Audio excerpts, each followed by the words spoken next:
Good morning students. Today we will learn the new type of problem of past adjustment entry.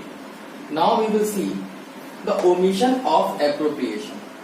In this problem, A, B, C are equal partners. Firm omits the following. एक firm में A, B, C तीन partners थे और firm ये जो तीन adjustment हैं ये करना भूल गई, तीन ट्रांजेक्शन हो ही नहीं पाए। वो कौन कौन से थे?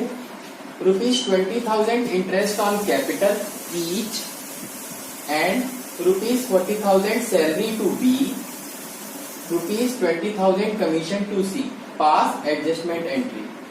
फर्म ने 20,000 इंटरेस्ट ऑन कैपिटल जो हरेक को देना था वो देना भूल गई और 40,000 सैलरी बी को देना थी वो देना भूल गई और 20,000 कमीशन था वो सी को देना था वो भी फर्म देना भूल गई। तो ऐसी कंडीशन में हम कौन सी पास्ट एडजस्टमेंट करेंगे ये हमें समझना है।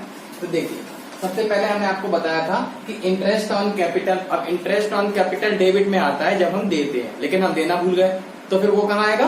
क्रेडिट में आएगा। इसलिए हमने इंटरेस्ट ऑन कैपिटल लिख के क्रेडिट लिख दिया और इसमें लिखा हुआ है 20,000 ईच, यानी कि ए बी सी तीनों में हमने 20,000 ये लिख दिया। उसके बाद फिर क्या है?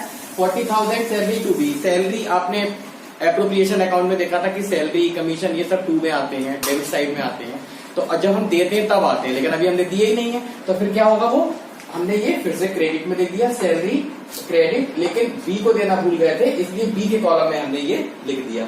उसके बाद फिर आता है कमीशन।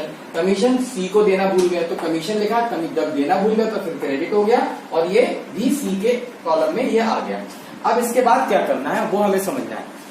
इसके बाद हमें ये देखना है कि हमने आपको बताया था कि इन सबका टोटल कर लो आप, 20, 20, 20 एंड 40,000 और 20,000 ये, इन सबका जब हमने टोटल किया तो हमारी कितनी अमाउंट आएगी? 1,20,000 आएगी। अब ये 1,20,000 को इसमें यहाँ पे लिखा हुआ है, आप ये देखिए, दे आर इक्वल पार्टनर्स। जब वो इक्वल पार्टनर्स थे और ये 3 पार्टनर्स थे, इट मीन्स 1:1:1 में डिवाइड की जाएगी होल अमाउंट को। और होल अमाउंट कौन सी है? This and this one. इन सबका टोटल किया था, कितना आया? 1,20,000। और इसको इक्वल पार्टनर्स थे इसलिए इक्वल पार्टनर में हमने इनको डिवाइड किया। जब डिवाइड किया तो कितना आएगा? 40,000, 40,000, 40,000 और हमने ये लिख दिया। अब यहाँ पर डेबिट क्यों लिखा है? क्योंकि अब हम ये भूल गए थे करना, वो अब हम कर रहे हैं। और हम एप्रोप्रिएशन में देख ही चुके हैं कि ये तीनों अमाउंट्स जो है वो कहाँ आती है? हमारी डेबिट साइड में आती है। इसलिए हमने अब ये डेबिट रेक्टिफाई कर दिया, इसको डेबिट में लिख दिया और ये यहाँ पर लिख दिया। अब इसको कैलकुलेट करेंगे, 20,000 प्लस के हैं, अब ये डेबिट हो गया, ये क्रेडिट था तो प्लस का, ये डेबिट हो गया तो ये माइनस का हो गया। जब हम इसको कैलकुलेट करेंगे तो हमारा काय में आएगा आंसर, ये 20,000 माइनस में आएगा। और इसी तरीके से हमने ये देखा, ये हमारा क्रेडिट है लेकिन ये हमने डेबिट कर दिया।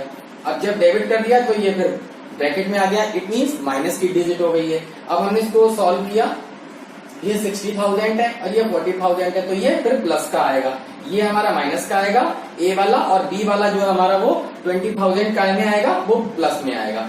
अब यहाँ देखिए, ये 20,000 प्लस के हैं और 40,000 हमारे ये माइनस के हैं। और जब प्लस के और माइनस के इक्वल होते हैं तो फिर हमारा आंसर क्या आता है? 0 आता है। 0 का ना कोई डेबिट होता है और ना कोई क्रेडिट होता है। अब इस तरीके से जब हमने कर लिया तो हमने आपको लास्ट वीडियो में दिखाया था, समझाया था कि जो ब्रैकेट में आती है डिजिट, जो माइनस वाली डिजिट होती है उसको हम डेबिट लिख देते हैं और जो प्लस में आती है उसको हम क्रेडिट लिख देते हैं। इसलिए हम इस वाले 20,000 के नीचे क्या लिख देंगे? डेबिट। और इस वाले बी वाले 20,000 में क्योंकि वो प्लस में है तो हम क्या लिख देंगे? क्रेडिट। अब इसके बेस पर हमें एंट्री पास करनी है, तो कैसे करेंगे? देखिए, ये ए वाले कॉलम में लिखा हुआ है डेबिट, तो हम लिख देंगे एस कैपिटल अकाउंट डेबिट, यही 20,000। और टू बीस कैपिटल अकाउंट, 20 क्यों? क्योंकि ये क्रेडिट में लिखा है तो 2 वाली अमाउंट जो होती है वो क्रेडिट में आती है, तो हम लिख देंगे टू 20 कैपिटल अकाउंट।